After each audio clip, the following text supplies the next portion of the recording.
Hi, welcome to the Hunting Illinois podcast. I'm Jason Buckley. With me today, as always, is Dan Stevens, and then Curtis 12 minutes called in. So Curtis, you can say hi. Hey everybody. Yep, he's going to be the voice in the The background voice today. of reason. Yeah. Yeah. So we were sitting around the office and we are thinking about podcast ideas, and we're in mid-July, and we are like, what the heck can we talk about hunting in mid-July? And we started thinking about it, and there's actually a ton of stuff There's a lot. that people should be doing right now if you plan on hunting this fall, across different species. So depending on what you're interested in hunting in, there's a lot of updates and like lotteries and things you need to know about before you get there. So this is going to be the procrastination reminding episode to give you guys a heads up before you get going and you end up going out to the field this fall and realize you can't go hunting for what you were going for or had in mind for. So Dan has a whole list of reminders he's going to run through real quick, and I think we're going to start off with waterfowl drawings that are coming up here soon. Yep.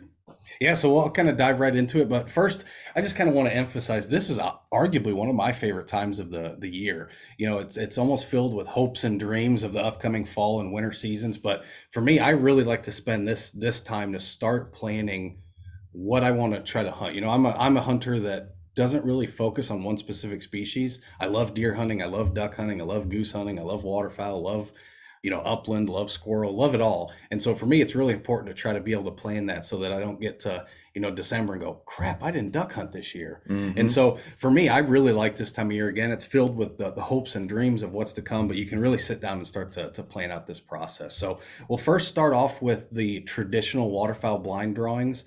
This was actually just announced in a press release from the Illinois Department of Natural Resources about 2 or 3 weeks ago. We'll have a link down in the show notes to that full press release. So we're going to go through a lot of dates and a lot of different locations. So if you want to refer back to that at any time, you'll have a link down in the description of YouTube or in the show notes if you're listening through your podcast catcher. But what's really cool about the traditional waterfowl blind drawings opposed to the free upland or the free duck and goose permit, and I think it's important right off the bat to probably distinguish between these two.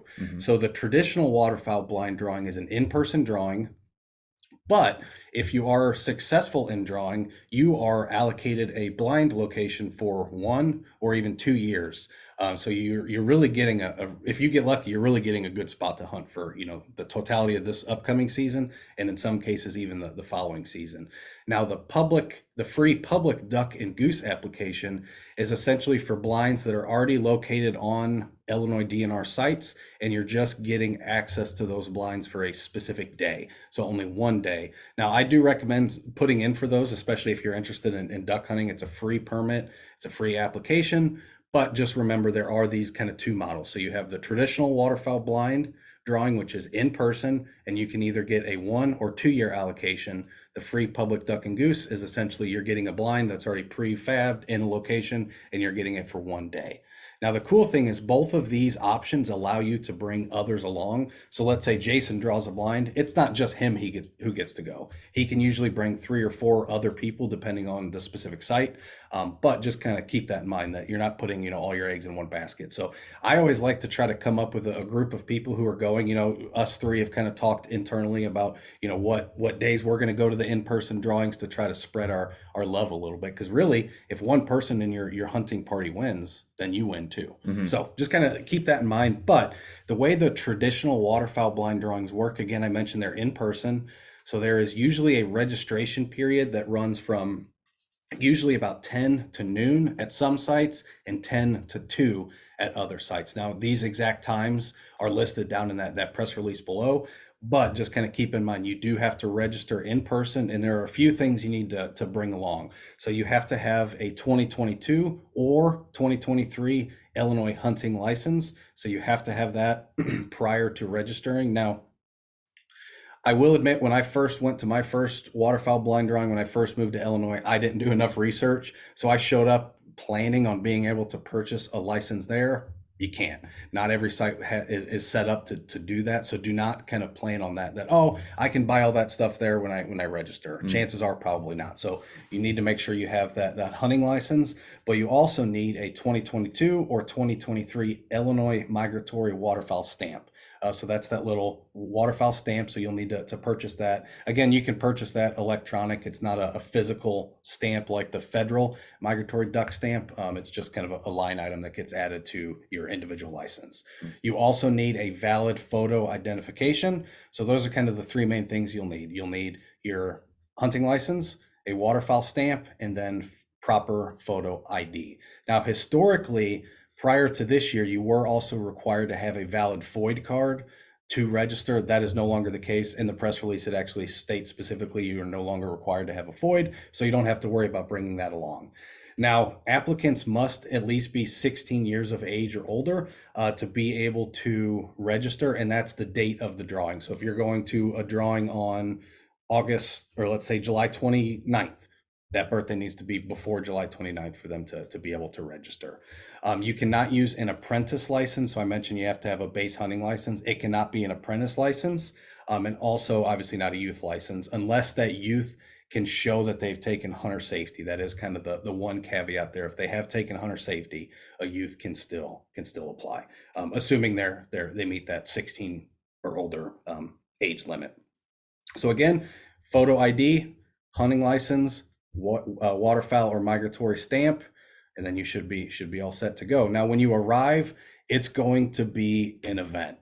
Depending on which specific draw location you go to. I know when I went to one, I didn't make it to one last year, but the most recent one the year prior, it felt like you were at a tailgating event for a football game. There was, at the one I went to, there was hundreds, if not thousands of people, everybody just kind of hanging out. There was a few vendors who set up booths and were selling duck calls and drinks and snacks. And it really is, a duck hunter's paradise. You're going to meet a lot of people. And what's really cool, and I always am a little cautious on how I recommend this, but even if you're going solo, and let's say, Jason, you don't have anybody who duck hunts with you, but you want to go try to draw a blind. Mm-hmm. If you draw a blind, I guarantee you will be able to find other people who want to come hunt with you and who can bring a dog, who can bring decoys, who can bring a boat if needed. So don't let that deter you, because chances are there's going to be a lot of people that don't draw. And so you do have that option of, hey, I drew, I'm alone, but I would love, some help, some guidance here. Would you guys want to, come along and hunt with me? So that certainly is an option. Now, a couple of the quick dates I'm going to run through and the locations. Again, all the times are a little bit different, so check that press release down below just to ensure that you have the proper times. But there are typically 4 days where you can draw. So on Sunday, July 16th, that's coming up pretty quick. Those are 2-year blind allocations, so you get those for 2 years, and those are for Mississippi pools number 21, 22, and 24. So if you're interested in hunting Mississippi pools 21, 22, or 24, your blind drawing is Sunday, July 16th. And again, all the locations will be different, so check that press release down below so you know where to show up. On Saturday, July 29th, these are 1-year blind allocations. We have Chain of Lakes State Park, Red Wing Slough, Deer Lake State Natural Area, Des Plaines State Fish and Wildlife Area, Kankakee River State Park, Moments Wetlands, Mazonia State Fish and Wildlife Area, Shabona Lake State Recreation Area, Senissippi Lake, which is near the Rockford area, and then William Powers State Recreation Area. So again, that's July 29th, and those are 1-year blind allocations. On Sunday, July 30th, these are again 1-year blind allocations. We have Anderson Lake State Fish and Wildlife Area, Clear Lake, Lake Depew State Fish and Wildlife Area, Marshall State Fish and Wildlife Area, Meridosia Lake, Rice Lake State Fish and Wildlife Area, Sanganoy State Fish and Wildlife Area, Spring Lake State Fish and Wildlife Area, Starved Rock State Park, and Woodford State Fish and Wildlife Area. So again, those are all on Sunday, July 30th, and those are 1-year blind allocations. Up next, and kind of the last day, is Saturday, August 5th. And these are, again, 2-year blind allocations. And this is for Mississippi River pools number 16, 17, and 18. So again, those are 2-year blinds on August 5th is that date. So again, I know we kind of covered a lot of different random places there, but read the press release, and we just kind of wanted to read through these. So if there's an area that you're familiar with and you go, oh, Chain of Lake State Park, I've hunted there before, I've been there. Hopefully that kind of triggers that. So again, highly recommend looking into this process, especially if you are wanting to really get into duck hunting, if you really want to get into duck hunting on public land in Illinois, this is one of the best ways to ensure you have a good blind. And again, potentially for an entire 2 years, depending on what site you draw at. So, Hey Dan, got a couple of questions for you. First, absolutely. are these drawings? They're all free, right? I Correct. would Yep. So agree. these are entirely free. Yep. Yeah, and then so do you get any points or anything if you don't draw? You do not. There's not a preference point system built into this lottery. It's entirely a lottery based application that resets year to year to year. Random lottery. And is Correct. there anywhere where people can see kind of what the draw odds are or any of that stuff? I'm not sure about draw odds. I've never seen that data published, but one thing I do recommend, a couple things. One is check out the public lands hunting report. There's a specific waterfowl section. A lot of people go through the public lands hunting report and they look at the first couple pages and go, "Oh, there's no waterfowl in here." It's because it's entirely separate. So after you make it through the first offhand, probably 3 to 5 pages. Yeah, it's just a couple pages down Yeah, after. and Yeah. then it resets and you'll see all the wetland and the waterfowl stuff. And what's really nice about the waterfowl stuff is they track hunter effort a lot closer than they do, let's say, for deer or squirrel. And so you can really come up with a, hunter harvest per effort type metric that you can use to compare sites. I also highly recommend looking at some of the different social media groups that are out there. I won't recommend any, in particular, but if you search, Facebook, Instagram, you'll start to find a lot of places where Illinois duck hunters talk and kind of share secrets and share some data. So that's probably what I would recommend. Cool. And then last question. So I know at least all the blinds on the Mississippi River require boats, and I'm Mhm. guessing most of these blinds on the other areas require boats too. Are there any options for duck hunters who may not have a boat? Yes, there are some options at some of these sites that actually do not require a boat to boat in. Like you said, some of them do, and particularly the ones along the Mississippi River, especially in the pools, those are usually always boat in. But there are certainly options usually at each site that doesn't. I don't want to say that with 100% certainty because some sites, will require boat in for everything, but usually you can find, some non-boat sites. Sure, yeah, and then I guess since it's a lottery, first pick, first draw, so even though Absolutely. you do have some sites that you can walk to, if those are chosen first, that they might be out of the Sure. drawing pool by the time your number's called. But Yeah, yeah, and that's why I'm a big proponent of, again, if you do draw a blind, even if you don't have anyone to hunt with, duck season is still quite a ways away. Hmm. So you can probably try to find somebody to go with you to, hunt with you. Again, there's not a lot of opportunity in Illinois for serious waterfowl hunting. There's some really good hunting in some areas, but a lot of it is limited. And so if you have a spot, chances are you're going to be able to find somebody who has a boat, who has decoys, who has a dog, who's willing to come out. Just because, again, they may not have drawn a blind for the past 5 years and they're just itching to get out there. And now you come up and say, "Hey, I've got a blind. If you just want to bring all the rest of the stuff and let's go." so I lied. One more question. So, have you ever been successful in a drawing? And I guess even if you haven't, can you explain to us what happens? Like, okay, boom, they pull your number or your name or whatever it is, and you get to go up there. Do you just have to spout off a number? Do they have maps you can look at? Sure. What's the deal? Yep. So I have not necessarily been successful. I was with somebody who was successful about 4 years ago. So I did get to see that process. And again, it's probably a little site dependent. I don't want to say with certainty that every site's going to be this way, but the one I was at and when he was selected third. So two people had already selected blinds before him. There's a nice big map, and as blind sites were selected by previous winners, they just kind of covered them up. I think they used a sticky note or something just to denote that those are now taken, and you could see a nice map of what's available. And I would, especially if this is one of your first times going to an event like this or going to one of these drawings, I recommend getting there a little bit early. You have usually a 2 or a 4 hour registration window. I particularly would push to err on the earlier side, especially if you're brand new, because there will be people there that you can ask questions to. There will be DNR staff on site that you can say, hey, I'm a new person. I don't have access to a boat or any of these blind sites, accessible without a boat, and they can give you a lot of really good guidance there, just by asking some of the site staff who's running the lottery. Now, if you get there, at 1 o'clock or within just an hour of that registration ending, depending if it ends at noon or at 2, depending on the individual site, you may not be able to get all your questions answered because they may be trying to register as many people as possible. So try to get there a little bit early if you want to ask some of those questions with the site staff. I think also go to it's huntillinois.org, right? Yep. Go to huntillinois.org. You can look at the site maps there, and then you can also get the contact information there, and you can call them ahead of time before you drive out there. Yep. I mean, so if you have any questions about if it's worth, I mean, you might be driving a couple hours. I know we're going to go to one that's a couple hours away. So if you're heading out that far, you can call them up and ask them ahead of time too. Absolutely. And now, so when you do draw, I do want to re-emphasize that you're not necessarily drawing a blind.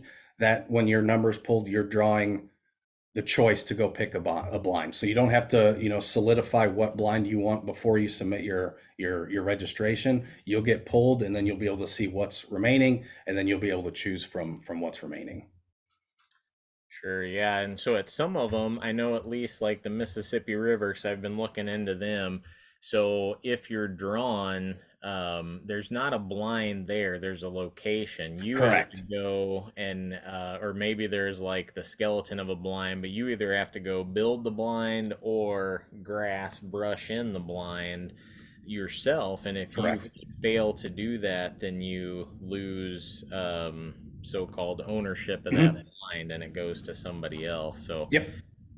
yeah, there's also that part of it.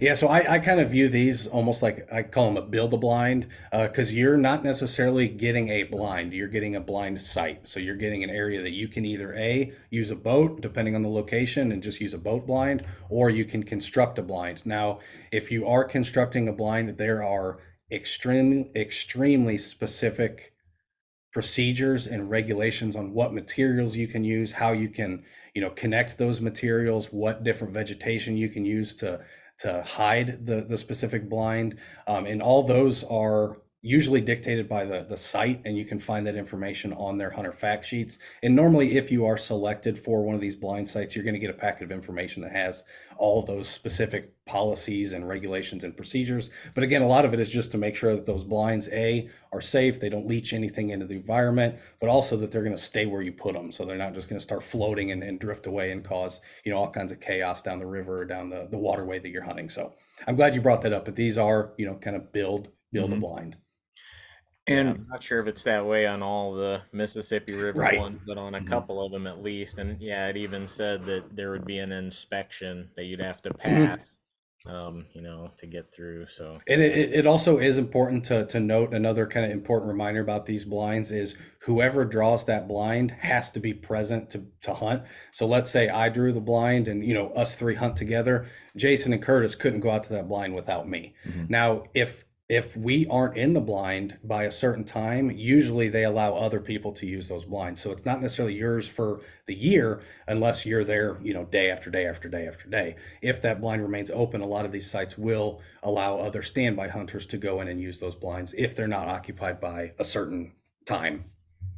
yeah, does that time vary? I believe it does, varies by site.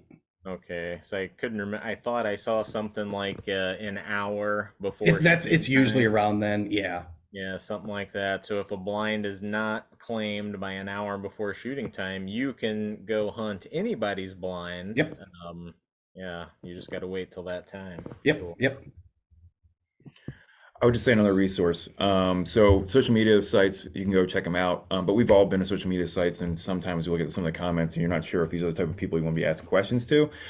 You can look at like Ducks Unlimited or Delta Waterfowl, look at their local chapters and see if there's anyone there who can help you out as well. Absolutely. And again, if you have any questions, And we're more than welcome to hop on a phone call, send an email, send a Facebook message, whatever, and kind of talk you through that process. You're gonna be everybody's best friend though if you draw. Yeah, if you draw blind, you'll be a popular person for sure.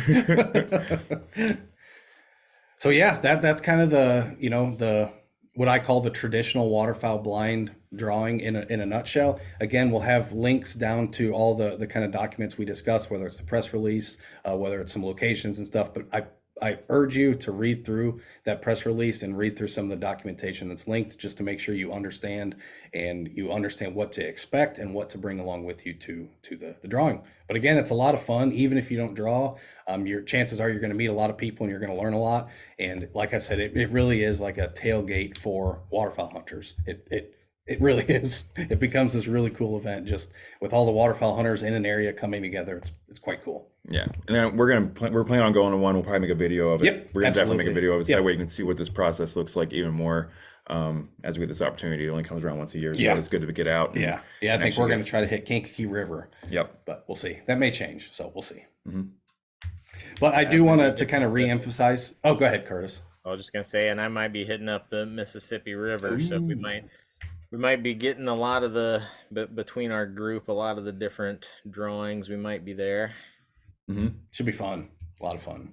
But since we're still talking about waterfowl a little bit, and I did kind of mention it, but I still want to re-emphasize the free public duck and goose application that currently is not open, but it opens August 16th through the 31st for that first lottery. It's a very short window. Now, these are quite a bit different than what we call the build-a-blinds like we just talked about. These are blinds already at a site. They're usually built by site staff, or sometimes, volunteer groups will come in and build the blinds and help brush them in. But these are blinds that you're being awarded for a specific day, and usually you can bring 3 or 4 more people. Now, it is an entirely free application. One of the challenges I have with it is you're required to submit, a list of dates that you would hunt, and obviously, it's August, so a lot can change by the time duck season gets here, which now you can start to see why these traditional blinds are so valuable and so important for a lot of hunters, because they have guaranteed blind locations for the entire season, and so they can really wait for that migration to hit, and they can target their hunting efforts when the population is kind of at its peak in the area. Where with these, you don't necessarily have that flexibility, because you're going to submit a list of days and you'll get one of those dates and hope that it kind of aligns with good waterfowl and good migratory follow through. But highly worth submitting an application. Again, it's free. So if you're even remotely interested in waterfowl hunting, I highly recommend putting in an application. I know I'll be putting in one for sure. So that's August 16th through the 31st. So keep that in mind. Yep. Kind of moving right along, moving out of the wetland and into the prairies is the free upland permit. So this is, again, another free application where you are submitting a list of locations that you're interested in hunting and a list of dates that you're willing to hunt these areas. Entirely free application. This is good for usually pheasant, quail, if you're in an area luckily enough to have quail, although I think those are few and far between these days, as well as rabbit, depending on the site. And again, every site's a little bit different, but I highly recommend looking into the free upland game permit. That opens August 1st and runs through August 31st. Now, I do want to emphasize, this is not the first lottery. This is the only application period. So it's not like a first lottery, then a second, then a third. This is just one application period. So remember, in August, and we'll be reminding people as we, start to get a little bit closer to those dates, but the free upland permit, August 1st through August 31st. Highly recommend. And not to be a broken record, but check that hunting report where they show what people got from years past, and you can kind of see which sites have more populations on them compared to other ones. So Absolutely. you can see which ones may be a harder one to get, but also a better site, Sure. Yep. or Yep. maybe a lesser site, and you might get a better shot at getting a one there too. So And this is another good one to kind of remind of, that even if you don't have a dog, you don't have other upland friends, if you draw a really good permit at a really good site, you can get a dog there, usually no problem. A lot of people like to just work their dogs and get their dogs as most experience as they can. And that can be a little bit challenging in Illinois, just because we don't have a ton of upland hunting opportunities. And so usually if you draw a good spot at a good time, you can probably get somebody to come along and hunt with you and kind of show you the ropes, or again, find somebody who has a dog handler and is willing to bring out their dog. So. Yeah, I mean, you and I went to one a couple years ago. That was not really a major site. It was a lesser known site, I think. It was, yeah, it was not. And yeah, we were like, hey, want to go take a dog for a walk in the morning? And my wife came with us, and she was having fun walking around the field with us, and kicked a couple pheasants out. You got one. Oh, I but did. Yeah. yeah, so you got one. It almost landed in a pond that you had to go I get. had to But swim for it. Yeah. yeah, and but so there's sites out there you can get. And we kicked up a couple pheasants there. Now then we went to another one that was a well-known site, Mhm. and Saw 70 in a so day. yeah, we saw like just flocks of 40 at a absurd. time. I mean, it was Yeah. insane. So it definitely varies across the It different does. sites, It but does. it's always fun to get out and And I get your will dog out. emphasize there are a few sites that are in the upland free upland game permit application that, in my opinion, shouldn't be, or don't either A, don't have prairie, or B, don't have pheasants. So when you're going through that list and you see all the sites, like Jason said, please check the public hunting report just to see if pheasants have actually even been harvested at that Mhm. site in the past 5 or 6 years. Because you'd hate to get a permit like I did my first year I moved here, and I went to the site and then found that there's like 1 acre of prairie and there Mhm. wasn't a bird anywhere, and there hasn't been a pheasant harvested there in like a decade and a half. So check that public hunting reports and just make sure that you're getting a site that there's birds on. Can always try rabbit hunting. You can. Yep. If Yep. you get one of those, you can go rabbit Yep. hunting. Yep. Moving right along, outside of upland, we have the bobcat permit. So hunters and trappers in Illinois must possess a bobcat permit before they even attempt to take bobcat. You cannot just go buy a bobcat permit over the counter like you can for deer archery or anything. It is an application. It does have a small fee of $5, and this is non-refundable. So whether you draw a permit or not, if you submit that application, you will be charged $5. That period is basically all of September, so September 1st through the 30th. I've put in for 2 or 3 years now and have not drawn, so hopefully I'm getting close to the point where the odds are in my favor, but we'll wait and see. It is a tough permit to draw, but there's a lot of value in it if you're interested in either A, trapping, or B, trying to hunt bobcats. Now you do get a point for that, right, Dan? I believe so. Yes. Nice. So yeah, you're sitting at 3 points now. 'Cause yeah, I've seen people talking about it on the Illinois Trappers Association Facebook page. I can't remember what the point breakdown is as far as when people start drawing them, but yeah, you should be getting pretty Sure, close. should be. Yeah. Moving right along, we just wrapped up the first lottery for dove. So if you didn't get an application in or you were unsuccessful, I actually went and looked this morning. There's still quite a few permits remaining at most sites. So even if you didn't get in that first application, you still have a very good chance of getting a permit in the second application period. That runs from it runs through July 20th. So we have about a week and a half or so until that lottery ends. Now, even if you're unsuccessful in the second lottery, maybe you picked a site that was just very, very popular amongst other people, the remaining permits do go over on sale, what we call over the counter, on a first come, first served basis. And that starts July 27th. And that usually runs through, I think, like late August. So it doesn't go all the way up to opener. It's usually like August 25th or so where that ends. But you can also, again, buy those first come, first serve if you were either A, you just kind of forgot to put in for the lottery, or B, you were unsuccessful. So keep that in mind. Now, I also do want to emphasize with dove hunting, what we're talking about for the lottery is really just September 1st through the 5th. After that, the vast majority of sites really open up to where people can just go and hunt. And Illinois is a little unique. We actually have what we call a split dove season. So we have this first dove season that starts, September 1st, but then we have another one that kicks off later in the fall. For me personally, I have found that to be extremely effective, that second season, especially if maybe you just don't have an area that has a good opening day shoot. We really need good sunflowers to get a really good hunt on that first day or two. But later in the season, their diets start to shift a lot more, and you can start to find doves in areas that you typically may not see them. Some of my best dove hunts in recent years have been, late in that second part of the season along a river, just found some roost locations and they were just piled in there. So even if you're unsuccessful with the lottery, don't overlook dove hunting, especially during that later portion of that split season, because I find it to be cool. I don't know of many states that have a split like that. It may be more common than I'm aware of, but I find it pretty fun. Moving right along, we have the firearm deer hunting lottery. So we are currently in the third lottery that actually opens up tomorrow on July 11th and runs through August 18th. So if you were unsuccessful either through the first or the second, or maybe you want to try to go for another permit, maybe a muzzleloader specific permit, those are still open until August 18th. So get those applications in.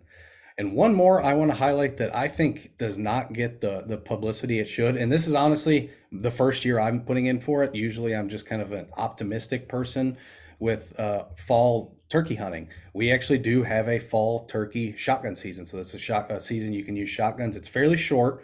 But a lot of people really just kind of focus on, I'm just going to get a fall archery turkey tag, throw it in my pocket while I'm out bow hunting, and be done with it. But I may try to actually get a fall shotgun turkey permit and try to chase down a fall gobbler this year. But that application opens July 14th and runs through August 21st.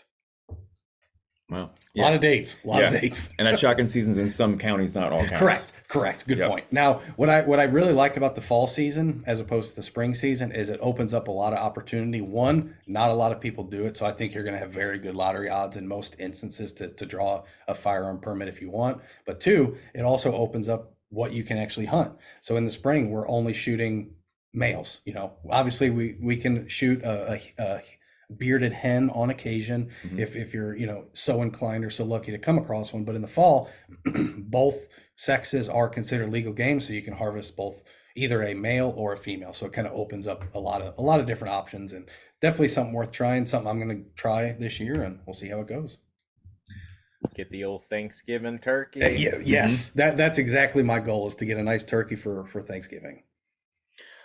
So again, if you're not an audio learner and more of a visual learner, if you want to see this all written out, Dan and the crew put together the newsletter. So if you want to join our newsletter, you can go on our website at learntohuntil.com and sign up for the newsletter. You can also see some past newsletters on there, and you'll get all these reminders put out. But we're compiling all these, and we figure there's enough here to talk about. Absolutely. So, and it's all coming up. So if you're not on a newsletter at all, we wanted to get these out there so that way folks aren't disappointed when the seasons come around this fall. Because it happens quick. I mean, fall's going to be here before we know it. It's hard to believe it's already the second week of July. I don't know where the summer went.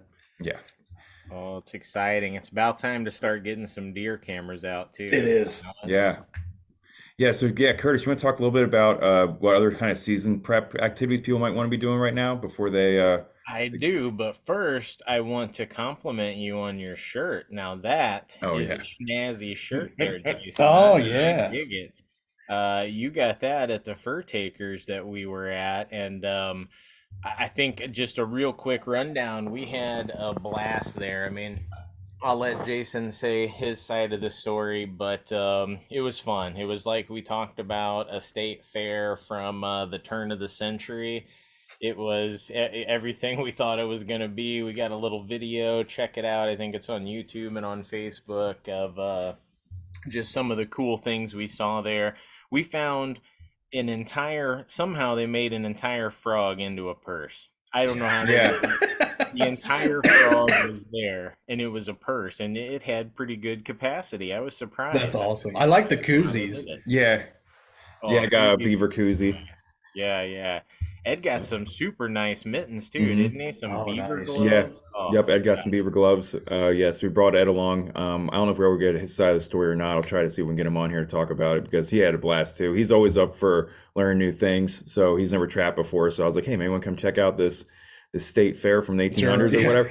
And that's a good way to say it. So he had a blast. I mean, he was great to take along to the different booths. I mean, he'll ask anyone. He's like, so what got you into muzzle loading? And then he'll sit there and talk to him for 20 minutes, and it was really interesting. That's the best part about events like that, though, is the breadth of knowledge and experience that are at those things. It just always amazes me. There's somebody from every background who's an expert in this very niche thing, and they are like the world-renowned expert on it. It's so cool just to be at events like that where you can really start to learn from some of these people who've done it their whole lives. No, if that place has anything, it's experience. Yeah. I mean, if you added up all the people's experiences in years, I mean, there'd be hundreds and hundreds of years of experience of trapping up there, talking to all those folks. And frog makes really good leather. It was really, really soft. Really? Yeah, we have video of us holding it, but I'm like, this is a crazy little purse. But besides that type of stuff, like Curtis said, I mean, just the knowledge that was there. They had a demonstration area that they almost made like a fake stream, and it could show you how to set traps in different ways. So that was really cool. I actually wish I would have spent more time in there, but we went to a couple of other demonstrations, and they had like how to sew and then the different markets and stuff, and the business side of trapping, and then neat. the the nuisance trapping and things like that. So saw a bunch of different talks, and got to camp out and hang out with Curtis and Ed, and make some new friends. And I mean, Curtis working up there was a not quite a celebrity, but he definitely knew about every 10 steps he was saying a hi to somebody. So so that was nice to meet new folks up there. Everybody was super nice, and it was a blast. Yeah, it was a fun couple days. Yeah, I'm sad I missed it. Mm-hmm. Yeah, you would have a blast too. So hopefully next time it's close like that. I think it's not very close next year, if I remember right. I think it's be Virginia next year. Virginia, yeah. Yep. Yeah, hopefully it's not at the same time as my big wing shooting clinic every year, but we'll see. Yeah. Eventually they'll probably deviate, and I can make it. And the only mistake, and I'll let Jason go. He did not film my big moment. I've been trying to cut this card in the tomahawk throw for years. I mean, I don't even know how many years. If I'm being truthful, maybe it's 5 or 6 years. It's a long time that I've tried to cut this card, and I've got so close, like a dozen times, I swear. And here I go. Whoa! Just chop it beautifully, and look back, no filming, no nothing. There's no video evidence of it. Oh no! We had, and so it's just a memory. Sure. Yep. Just a fishing tail. I know. No, yeah, that was the first thing he said. He turned around and he's like, "You weren't filming it?" I'm just like, "Sorry." Oh, man. I was too enthralled with watching to see if you could do it or not.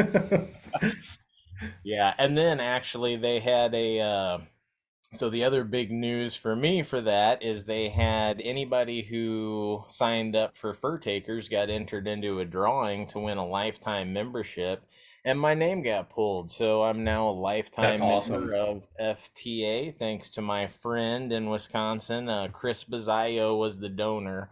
So that a random circumstance, but nice. Christina, she's like, "Oh yeah, just so you know, the donor is a guy from Wisconsin by the name of Chris Bazzaio," and I was like, "Oh yeah, I know him." That's cool. I also had a beaver brat as well. I'm trying to remember all the things that we did when we were there.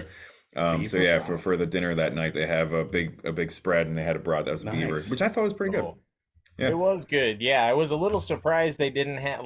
In years past, they've had more of a smorgasbord of like weird stuff, and beaver was really the only interesting thing. I mean, they had venison, but yeah, then I think the other stuff might have been beef. So, but it was still good. No complaints. But would have liked to seen rattlesnake or turtle, squirrel, something on there. Maybe next year.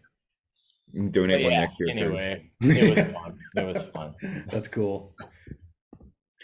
So yeah, as far as other season prep, well, gosh, like for me personally, it's really time, like I mentioned before, to get cameras out there soaking, because we're getting to the point that antler development is probably not 100%, but it is getting to where you can start to tell what it was. Yes. Yeah. And so if you're out there looking for mature bucks, you're going to be able to tell who's mature and who needs more years of seasoning if you're looking for a older animal. So now's the time. And now you get out there before the crowds. Yes, you got to worry about ticks. So for sure, use your tick prevention, permethrin, soak all your gear, all your clothes, all your boots in that. That's going to be your friend. And check yourself all the time.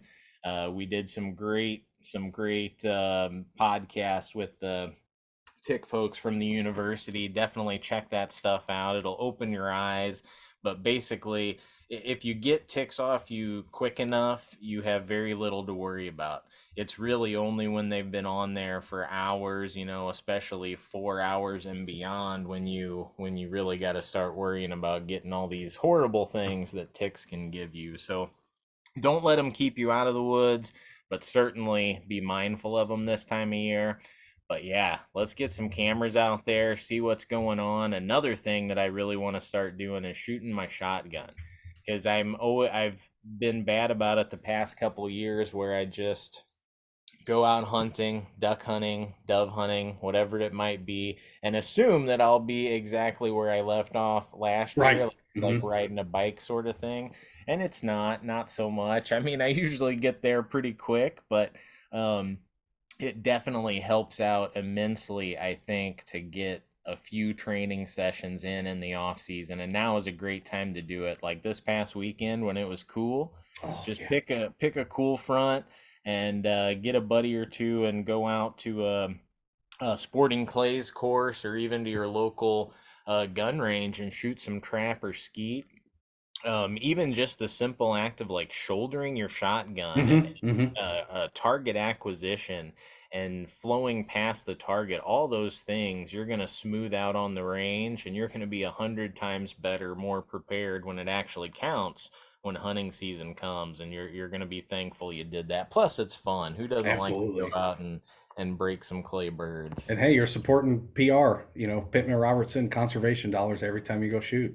It's Hmm. never a bad thing. And For I sure. want to add a little addition to your comment, Curtis, about starting to practice.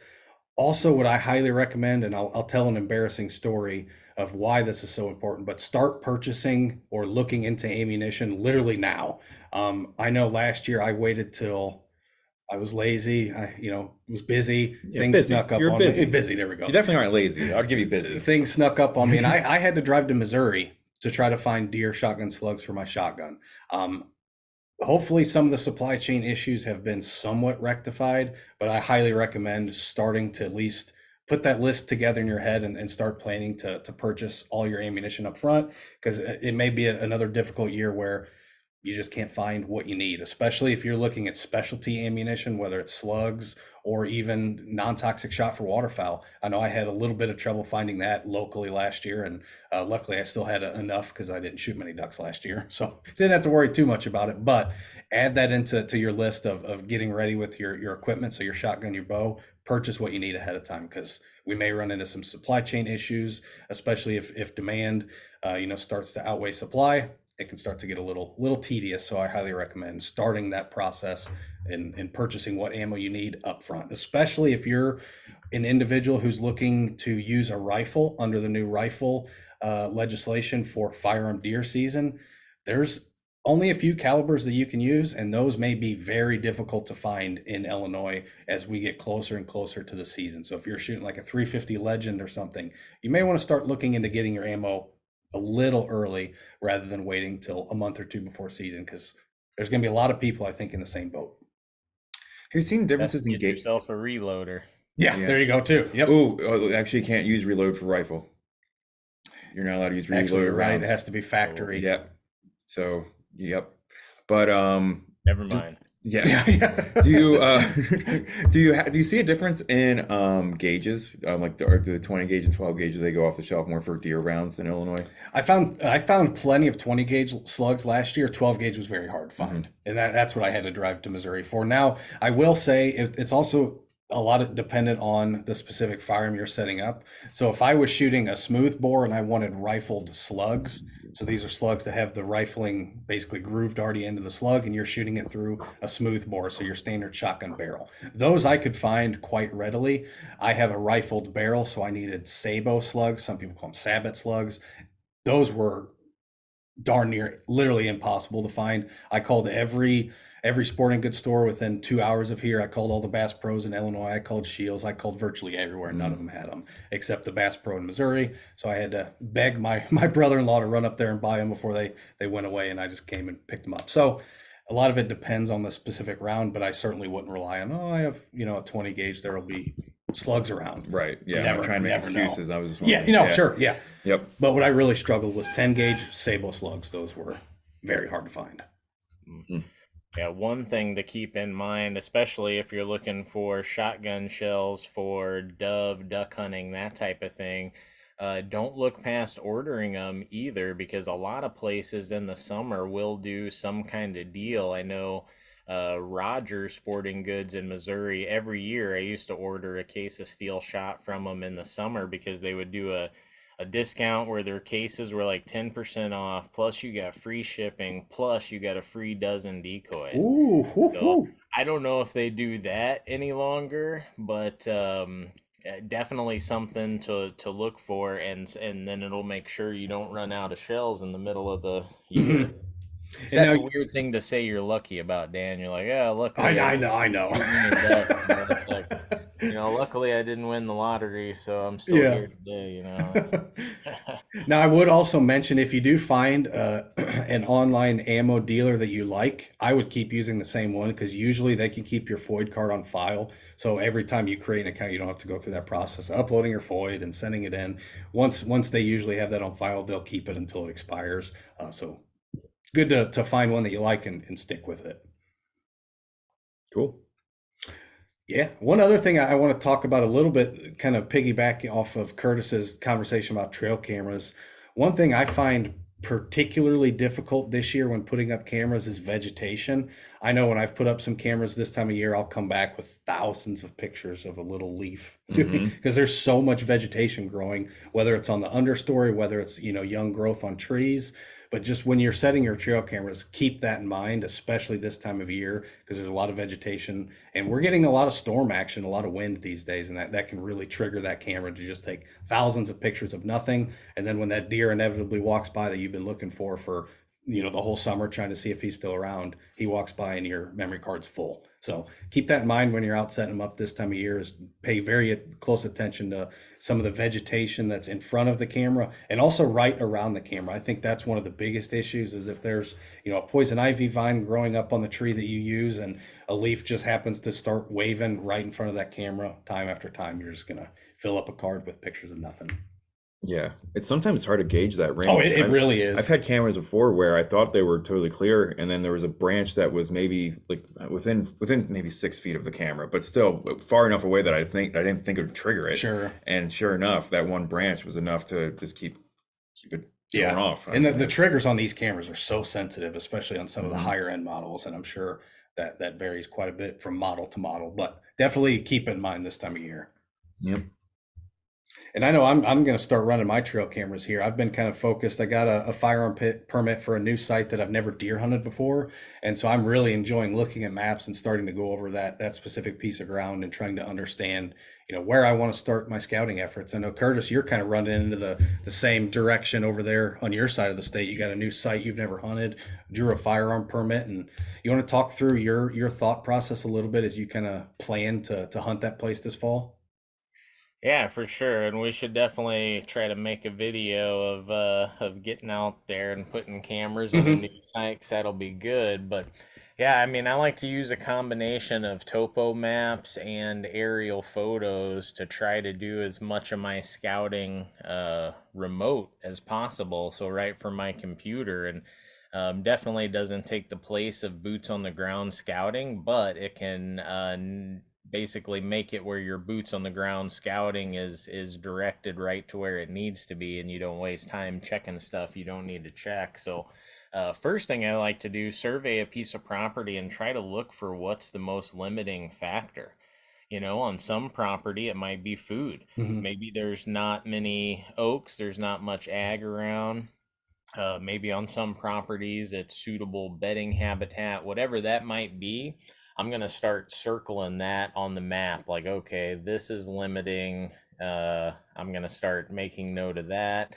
And anywhere on the topo map, look for anything like a saddle or any constriction that's going to be a good funnel and start to circle those areas so that when I actually drive, I'm not just aimlessly driving to the area to look at a Yeah, 4,000 acre piece of property. that's overwhelming. Yeah, I'm driving with some points of interest, and maybe I'll get there and those points will be nothing, but at least I've got a target to go to, and more often than not, those things they do produce something, and especially any hard edges, anywhere where you can find the more habitat types coming together, the better. Like if you can find a power line where it meets woods, where it meets a cornfield, awesome.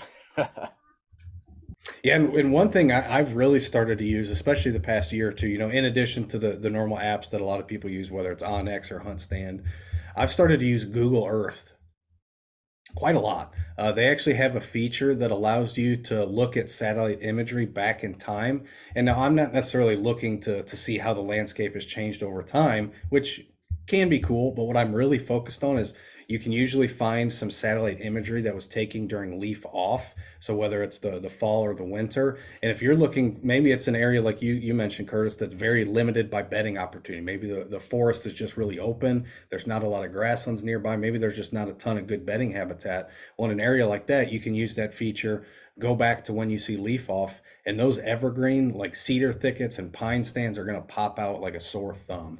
And again, I have found a lot of good success using that technique to try to find some of these, what I consider thermal bedding. You'll find deer using some of these cedar thickets on, very cold days, very wet and rainy days, or snow, as it gives them really good cover because they're very thick overhead, so they can get quite a good cover. So I like to look, in addition to looking at kind of the limiting resource, looking at some of that stuff too can really help you understand that landscape a little bit. You can also look at the sun position throughout the day. Oh, absolutely. And Yeah, on like yeah. a hot, like early season, if it's really hot out, look where the shade spots are at. Especially in a field, if you're trying to hunt over what you consider a feeding field, 9 times out of 10, a lot of times those deer are going to hit that field in the shade. They're going to be in the portion of that field that's shaded. It's a little more security, obviously a little cooler, but I think more so it just gives them a little bit more security, and they feel a little bit more comfortable over there. Good point. Mm-hmm. Yeah, and I Sure. think Yeah, that's you should, just like when you're hunting, think about that when you're putting out cameras, because it's the same thing. You're trying to capture these animals moving, and so they are using different bedding areas this time of year. So yeah, it's another. You got to get the topo maps out, try to yep, find like those north facing like grass fields, but ones that have trees scattered around so they can find shade.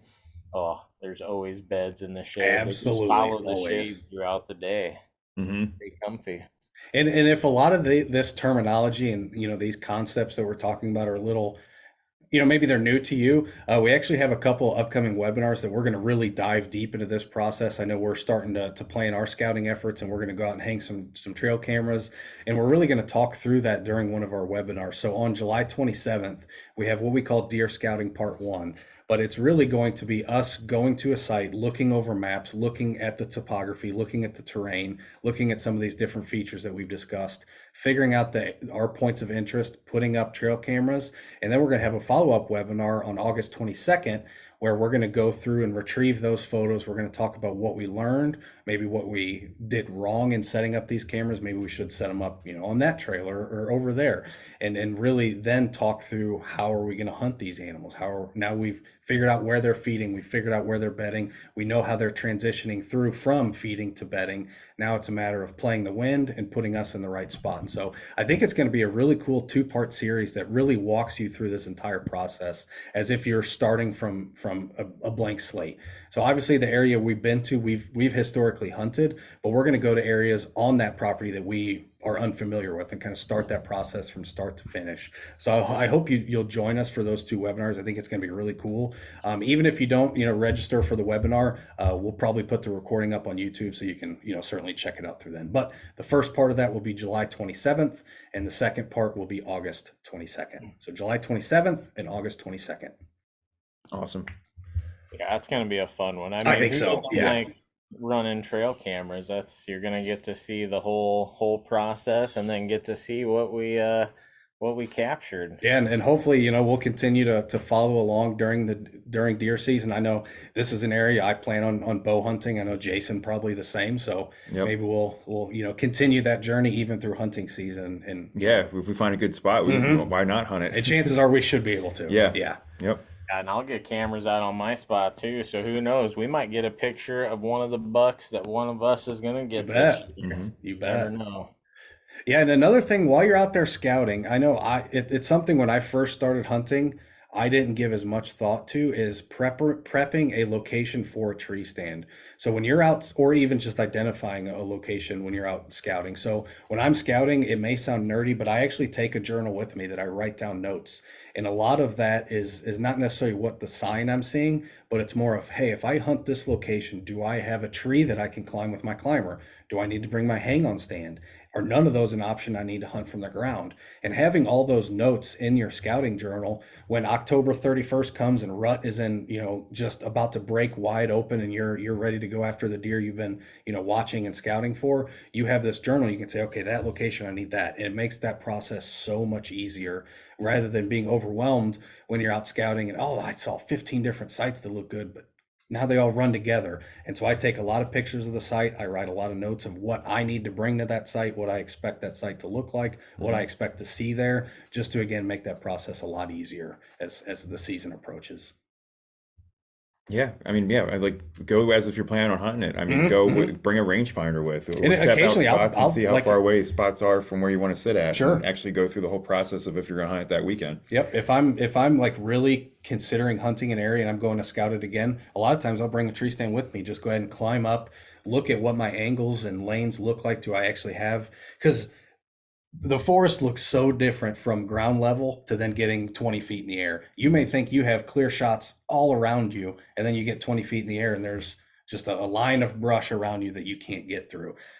If you don't know that, you may waste an entire day, hunting that site, or get up there and go, crap, and then have to climb down and go find somewhere else. So I like to identify all that stuff as much as possible before the season starts, so that when the season starts and I get we're all busy. Yeah. So you want to maximize the time you have out there, and being prepared during preseason can really, really, really help with that.